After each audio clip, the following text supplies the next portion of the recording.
দেখুন, মিঠুন চক্রবর্তী তো অনেক বড় সুপারস্টার এবং তিনি একজন কালজয়ী লেজেন্ড। মিঠুন চক্রবর্তীর মতন মানুষদের কোনো দশক হয় না, কোনো সময় হয় না। মিঠুন চক্রবর্তীর মতন মানুষদের যুগ হয়, যুগ।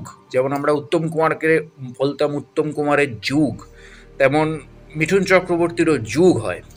তো এক্স্যাক্টলি সেই জায়গা থেকে দাঁড়িয়ে মিঠুন চক্রবর্তীর এই যে ট্রেলারটা আমি দেখে সত্যি হতভম্ব হয়ে গেছি, বিশ্বাস করুন।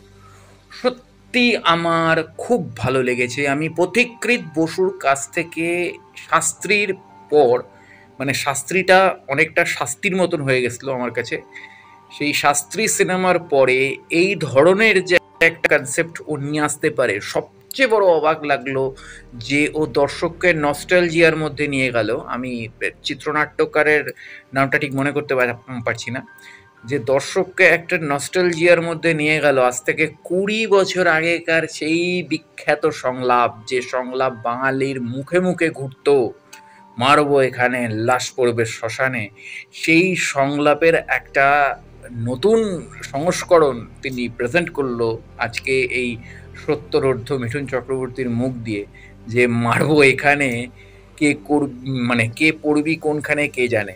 তো এক্স্যাক্টলি এক্সিলেন্ট। এবং তার পাশাপাশি মিঠুন চক্রবর্তী তো ঈশ্বর তুল্য একজন অভিনেতা। কিন্তু আজ থেকে 11 বছর আগেকার, মানে 12 বছর আগেকার ঈশ্বর, অর্থাৎ জানি দেখা হবের ঈশ্বরের এমন এন্ট্রি, আবার সেই জানি দেখা হবের পর এরকম অঞ্জন দত্তের এন্ট্রি আমি ভাবতে পারিনি।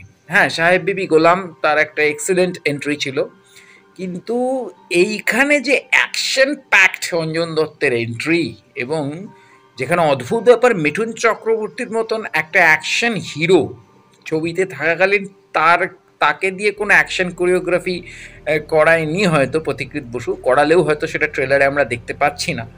কিন্তু মাইন্ড ব্লোয়িং যে অঞ্জন দত্তকে দিয়ে ওই লেভেলের অ্যাকশন কোরিওগ্রাফি করিয়েছে পথিকৃৎ বসু, এবং এর জন্য হ্যাটস অফ পথিকৃতের। এবং সবচেয়ে বড় জিনিস হচ্ছে যে অঞ্জন দত্ত এবং মিঠুন চক্রবর্তীর যে কোলাব, অঞ্জন দত্ত কিন্তু এই সময় দাঁড়িয়ে দুটো এমন কোলাব করলো যে কোলাব দুটো সে জীবনে কোনোদিনও করেনি, যেমন অপর্ণা সেনের সাথে এবং তারপরে মিঠুন চক্রবর্তীর সাথে। এই দুটো কোলাবোরেশন সে কোনোদিনই করেনি। তো সেইখানে দাঁড়িয়ে এই কোলাবোরেশন দুটো খুব দরকার ছিল বাংলা ইন্ডাস্ট্রিতে। আমি বলেছিলাম আমার খাকি দ্য বেঙ্গল চ্যাপ্টারের রিভিউর সময় যে বাংলার দুটো মানে বিখ্যাত কোলাব হচ্ছে, মানে বাংলার দর্শকের মনের মণিকোঠার প্রতীক্ষার কোলাব ছিল দুটো। একটা হচ্ছে প্রসেনজিৎ ভার্সেস জিদ্দা, আরেকটা হচ্ছে প্রসেনজিৎ ভার্সেস মিঠুন চক্রবর্তী, বা মিঠুন চক্রবর্তী ভার্সেস প্রসেনজিৎ চট্টোপাধ্যায়। কিন্তু এই প্রসেনজিৎ চট্টোপাধ্যায় ভার্সেস মিঠুন চক্রবর্তী যে কবে হবে আমরা জানি না, কিন্তু জিদ্দার বুম্বাদার কম্বিনেশন কোলাব আমরা দেখে নিলাম, যেটা দুর্ধর্ষ হিট, এখন ট্রেন্ডিংয়ে চলছে।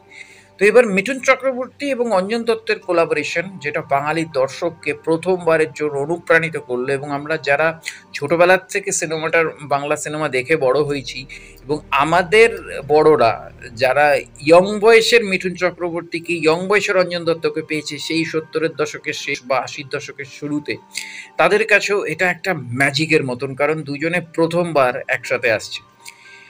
কিন্তু আমার এখানে একটা খটকা লাগছে। আমার অঞ্জনাদিকে নিয়ে কোনো অবজেকশন নেই, শি ইজ আ ভেরি মানে কুইন লাইক অ্যাক্ট্রেস। তার মতন দুর্ধর্ষ অভিনেত্রী বাংলা ইন্ডাস্ট্রিতে খুব কম রয়েছে, এবং সবচেয়ে বড় জিনিস হচ্ছে স্মার্ট অভিনেত্রী।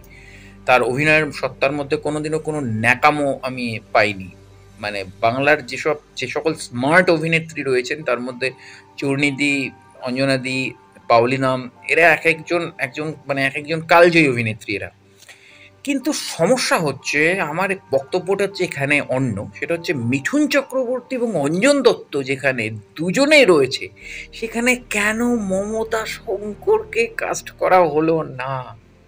এটা আমার কাছে অনেক বড় প্রশ্ন, কারণ মমতা শঙ্কর তো দুজনের সাথেই হিট পেয়ার। মমতা শঙ্কর যেমন মিঠুন চক্রবর্তীর সাথে হিট পেয়ার, ছোট মানে ইয়ং বয়স থেকেই। মমতা শঙ্কর সেরকম অঞ্জন দত্তের সাথেও হিট পেয়ার, সেই মানে ছোটবেলা থেকেই, মানে তাদের যে ইয়ং এজ, সেই ইয়ং এজ থেকেই। এবং যেখানে জানি দেখা হবেতেও আমরা দেখেছি যে পরমব্রতর বা পায়েলের সাথে অঞ্জন দত্ত এবং মমতা শঙ্করের একটা কেমিস্ট্রিও দেখানো হয়েছিল। বিশা সেই জায়গাটা করেছিল এবং সেইখানে দাঁড়িয়ে কেন মমতা শঙ্করকে এখানে আনা হলো না আমি এটা বুঝতে পারলাম না। যাই হোক, ছবিতে অনেক রেফারেন্স নিয়ে এসছে মিঠুন চক্রবর্তীর ডায়লগে। শেষ ছবিটা মানে শেষ যে সংলাপটা ছিল যে প্রজাপতি নামক একটা সিনেমার পরে অনেক বৃদ্ধ আবার নতুন করে বিয়ে করছে। তো আমার মনে হচ্ছে এটা খুব ইন্টারেস্টিং একটা প্রজেক্ট হতে এবং মাস্ট ওয়াচ প্রজেক্ট। কেননা মিঠুন চক্রবর্তী একটা ইন্টারভিউতে বলেছিল যে এখনকার দিনে আমার সেই সিনেমাটি করতে ইচ্ছা করে যে সিনেমাটা আমাকে কিক দেয়। তো এক্স্যাক্টলি কিক তো দেয় অবশ্যই, কিন্তু আমার কোথাও মনে হয় যদি আমি ডিরেক্টর হতাম তাহলে মিঠুন চক্রবর্তীকে দিয়ে এই মুহূর্তে জেলার বা ওই ধরনের ঘরানার কিছু সিনেমা করা উচিত, যেখানে রজনীকান্ত কিন্তু হ্যান্ড টু হ্যান্ড অ্যাকশন মানে ফাইট করে না। সেখানে কিন্তু শুধু রজনীকান্ত তার সোয়াগের ওপর দিয়ে সিনেমা চালিয়ে দেয়। আমি রজনীকান্তের সাথে মিঠুন চক্রবর্তীর তুলনা করছি না। মানে মিঠুন চক্রবর্তী অনেক বড় মাপের অভিনেতা, তিনি ৩ বারের ন্যাশনাল অ্যাওয়ার্ড উইনার।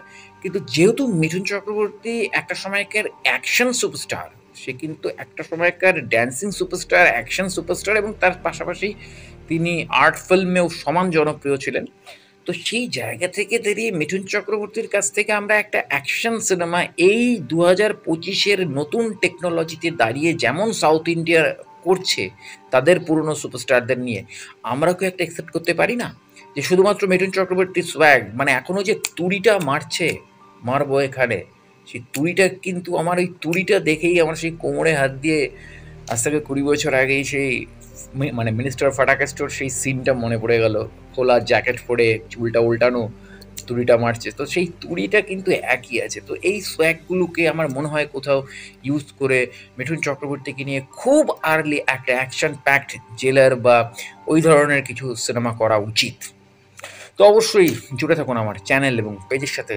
দেখা হচ্ছে পরের ভিডিওতে এবং অবশ্যই মাস্ট ওয়াচ সিনেমা হতে চলেছে শ্রীমান শ্রীমতী।